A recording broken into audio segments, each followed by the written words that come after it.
नागपुर के एक अखबार में हमने देखा, अभी एक न्यूज आई थी कि 2024-25 में भारत देश हिंदू राष्ट्र बनेगा और उसमें मुसलमानों और क्रिश्चियनों को वोट डालने का अधिकार नहीं रहेगा उसमें।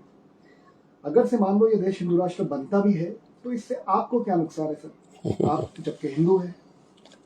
देखिए, हमारा देश जो है ये संविधान के हिसाब से चल रहा है। और इस देश में कई भाषाएं हैं, कई धर्म हैं, कई पंथ हैं।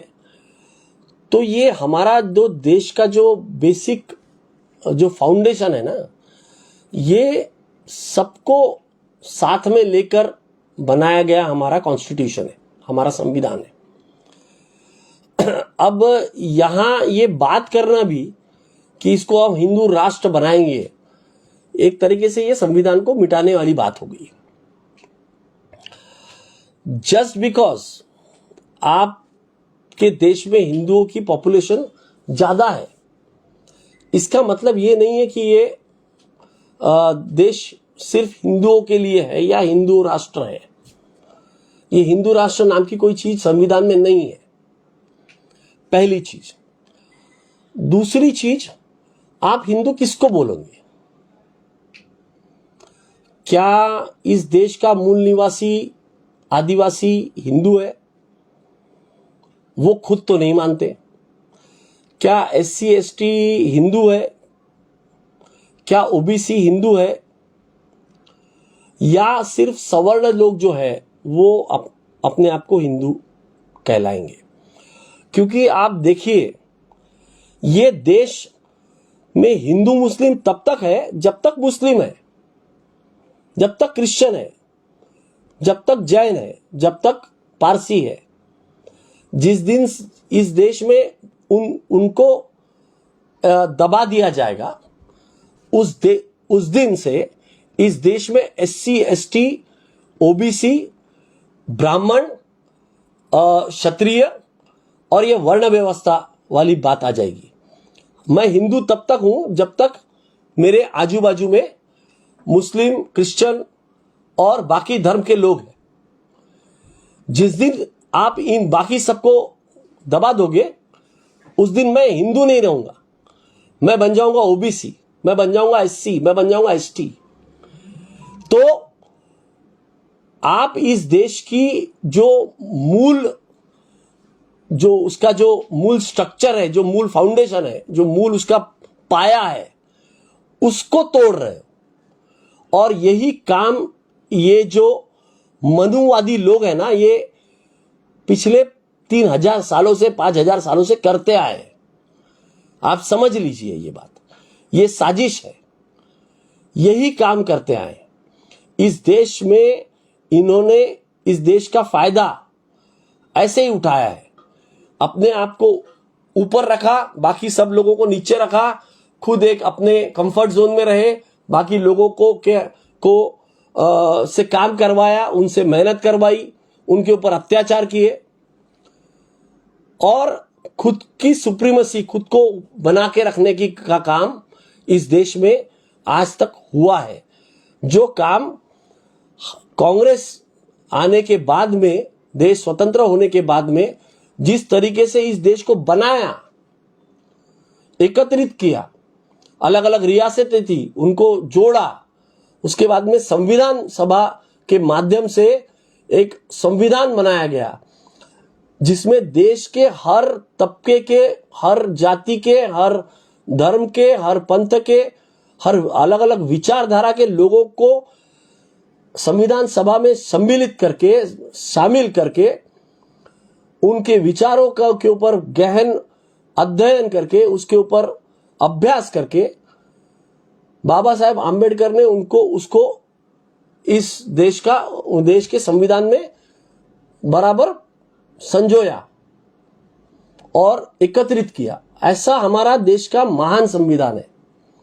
और उस संविधान ने हमारे देश में हर तबके को अपने हक दिए हैं।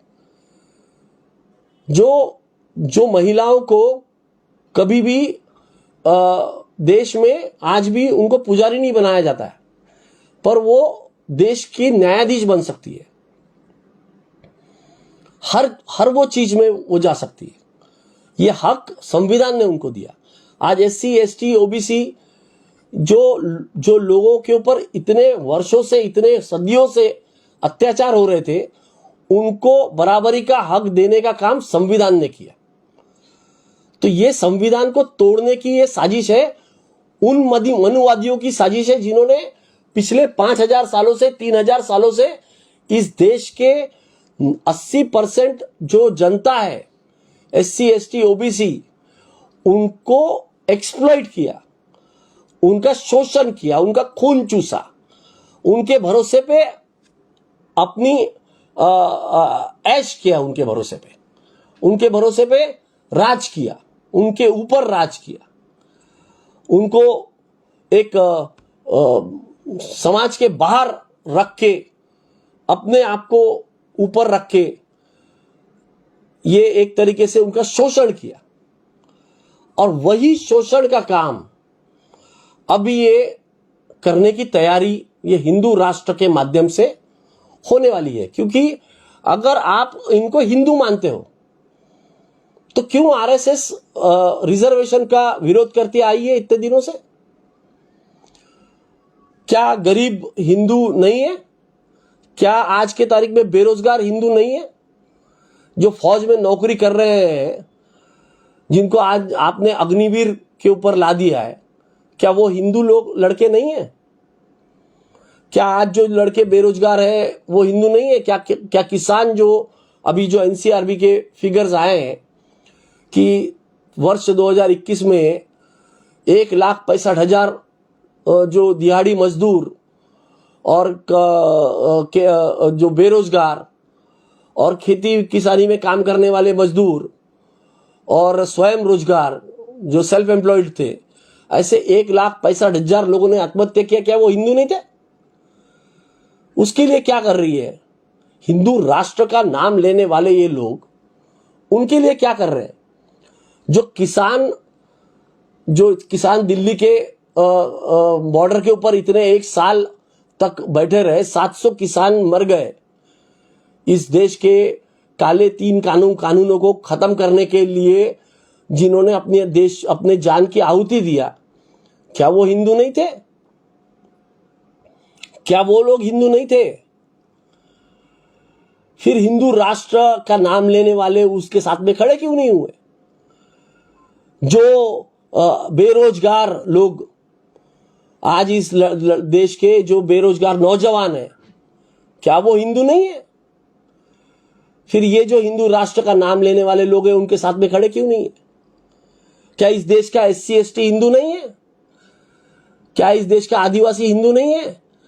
क्यों उनकी जगह के ऊपर उनको उनके जगह से बेदखल करने का काम कर रही है ये सरकारें, जो आज हिंदू राष्ट्र करने की बात कर रहे हैं? तो ये हिंदू राष्ट्र जो है, ये हिंदू राष्ट्र नहीं है, ये सवर्ण राष्ट्र है। ये आपको समझना पड़ेगा। ये सवर्णों के लिए है। ये एक क्लब है ऊपर में, यहां वहां ये हमें आने नहीं देना चाहते SC ST OBC और पिछड़ी जातियों को। आज हमारे देश में सेंसेक्स है, सेंसेक्स में लिस्टेड कंपनियां हैं, करीबन 3,200 के ऊपर कंपनियां हैं। 100 कंपनियां ऊपर की दिखावे, या ऊपर की पकड़ लो, या 1000 कंपनी पकड़ लो, 1000 में से कितनी कंपनियां SC ST OBC की है, ये बताइए मुझे। गिनती हाथ के ऊपर गिन भी नहीं पाओगे आप। मैं तो बोलता हूं 1-2 भी नहीं है। तो इस देश का जो सिस्टम बना हुआ है, ये सिस्टम ही ऐसा बना हुआ है कई सालों से, कई सदियों से, कई दशकों से, सदियों से, कि वो सिर्फ सवर्णों के लिए काम करता है। और ये हिंदू राष्ट्र का जो पूरा कॉन्सेप्ट है, ये सिर्फ सवर्णों को फायदा पहुंचाने के लिए बना हुआ है। जिस दिन इस देश से मुस्लिम, क्रिश्चियन और बाकी सब धर्म अलग हो जाएंगे या उन्हें दबा दिया जाएगा, ये हिंदू मुस्लिम नहीं रहेगा, फिर ये रहेगा ब्राह्मण, OBC, कलार, मोची, SC ST, अलग अलग जातियों के नाम आ जाएंगे।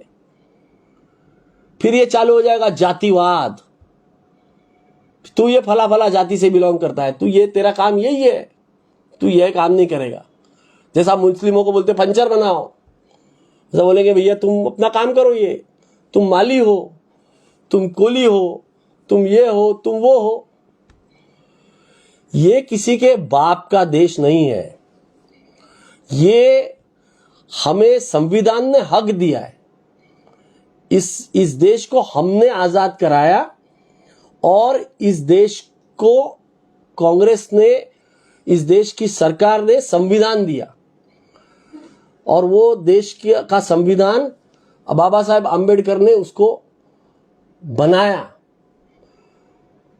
संविधान सभा ने जिस तरीके से में जो काम हुआ संविधान सभा में 3 साल, उसको लिखने का काम, उसको एकत्रित करने का काम बाबा साहेब आम्बेडकर ने किया। तो ये देश संविधान से चलेगा, मनुवाद नहीं चलाएगा ये देश को, ये सवर्णों के हिसाब से नहीं चलेगा देश। जिस दिन ये बात SC ST OBC को समझ में आ जाएगी, उस दिन ये हिंदू राष्ट्र वगैरह सब हवा में उड़ जाएगा। ये मेरी बात मैं यहां आपके माध्यम से रखना चाहता हूं देश के सामने। धन्यवाद।